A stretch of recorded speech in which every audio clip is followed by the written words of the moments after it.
Welcome to Maui, and this, the ultimate travel guide to Hawaii's second largest island.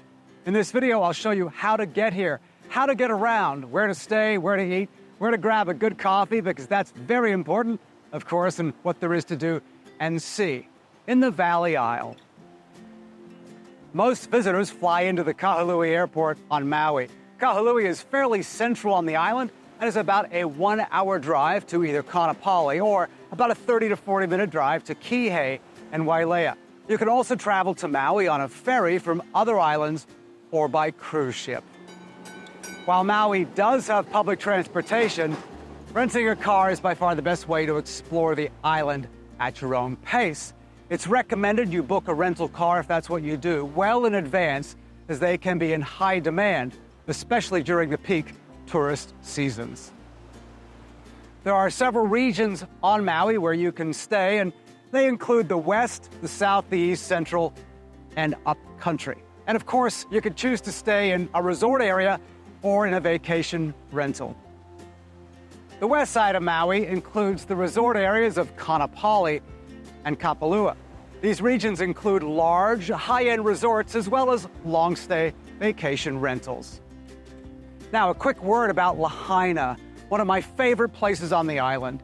As all of you must know, in August 2023, the area was destroyed by devastating wildfire. And obviously, our best wishes still go out to all of those affected by this tragedy. The south region of Maui includes the towns of Kihei and Wailea. Kihei is the less expensive of the two areas.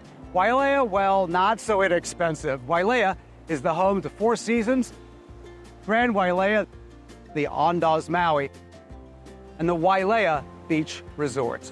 The east side of Maui stretches through the Hana Highway. You won't find any big resorts here, but you will find small B&Bs and inns along the highway. Central Maui has a remote feel and is less touristy. You will find retreats and small inns in this region. I love upcountry Maui. It's remote, beautiful, and laid back. You won't find a ton of resorts here, and perhaps that's one of the attractive features. You will find smaller boutique properties and rentals, though, and you might even see Oprah. There are so many places to eat in Maui, too many to mention, of course. And yes, food does tend to be far more expensive than on the mainland, but the range of eating establishments is wide, from simple fast food and food trucks to the fanciest and most expensive restaurants you can find. Probably the most famous restaurant in Maui is Mama's Fish House. Yes, I've been. Yes, the food is incredible. Yes, you will need to book months ahead. And yes, it's expensive. If you love the fancier restaurants, you'll find them in the resorts at Kaanapali and Wailea. My favorite restaurants on the island include the Monkey Pod, Tommy Bahama's, Nalu's at Kihei, Maui Brewing Company, and if you're coming down from Haleakala, the Kula Lodge. Coffee is important, and Maui understands this. One of my favorite places in Maui is the Honolulu Coffee Company in Wailea. Now, is it the best coffee place in Maui? No, probably not. But like many things travel-related, I associate this place with so many special family moments. So it's our happy morning place. But anyway, it's most certainly not your only option, as there are many other terrific places to grab a joe while in Maui. There's so much to do in Maui, from enjoying some of the best beaches on the planet to some of the best views of the planet. So hold on as I try to cover as many attractions as I can. One of the main draws to Maui, of course, are its world-class beaches, and there are many. But don't be drawn to a beach just because of its reputation. For example, in Wailea, Wailea Beach is probably the best known and highly rated beach, but I prefer Polo Beach, primarily because it's less busy and more intimate. All of that being said, there are some spectacular beaches all around the island, although some objectively are better than others. Some of my favorite beaches, besides Wailea and Polo beaches, are Big Beach in Makena, Kaanapali Beach, Kapalua Beach, Hokipa Beach for surfing and seeing turtles, Homa'a Beach, and the famous Black Sand Beach at Hanakalani Beach. One of Maui's most popular attractions, and perhaps its finest, is Haleakala National Park. The park's most popular site is the summit, and at over 10,000 feet above sea level, offers the best views of Maui and, frankly, one of the most jaw-dropping experiences that I have ever seen. If you're considering experiencing sunrise at Haleakala, don't forget to make a reservation. Reservations are available 60 days in advance, and then 2 days in advance, the park releases more tickets. It does book up, and reservations can be made with recreation.gov. If you prefer, you can see the sunset at Haleakala, also amazing, and you won't need a reservation, although sunset is busy as well. Remember to arrive early and dress warm. It gets very cold at the top. One of the most beautiful drives anywhere just happens to be on Maui, and it's the road to Hana. This is a scenic drive that winds along the coastline, showcasing the breathtaking landscapes.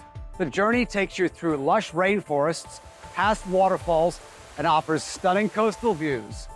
Key stops include Waianaepanapa State Park, the Pipiwai Trail, Red Sand Beach, and the 7 sacred pools of Ohio Gulch. If you're prone to car sickness, you might want to sit this one out as the road is very, very windy. Or take a Dramamine. When you're on the island, check out some of the quaint and beautiful small towns.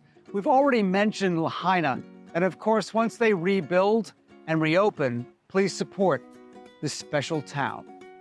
Other towns worth visiting include Paia, Hana, Wailuku, Kanapali, Kapalua, Wailea, and one of my favorites, the great town of Makawao.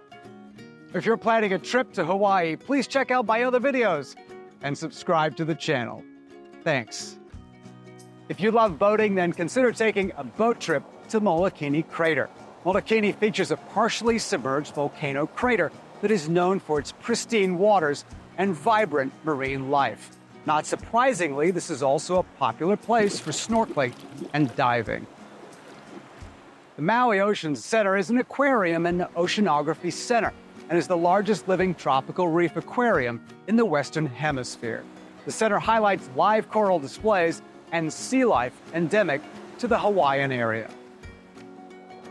While Haleakala grabs most of the attention, as it should, when it comes to parks and wilderness areas, there are a great number of state parks that are beautiful and honestly far easier to access.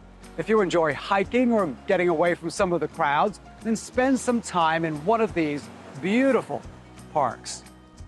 A trip to Maui would not be complete without experiencing a traditional Hawaiian luau.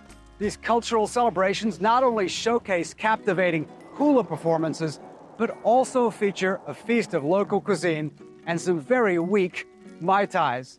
There are many luau's to choose from, and not surprisingly, most are either in Wailea or Kanapali. Tours are big business in Maui, and they are plentiful. You can take whale watching tours, snorkeling and diving tours, ATV tours, cycling tours, and helicopter tours. But Maui also offers tours of sites and attractions, such as pineapple tours, distillery tours, art tours, lavender farm tours, dragon fruit farm tours, tea farm tours, and coffee tours.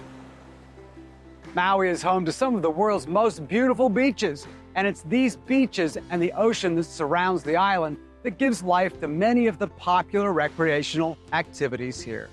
Popular activities include swimming, surfing, windsurfing, kayaking, snorkeling, and diving. But recreation isn't limited to the ocean, and other activities away from the beach include ziplining, paragliding, hiking, golf, and tennis. So there you go, the beautiful Valley Isle of Maui.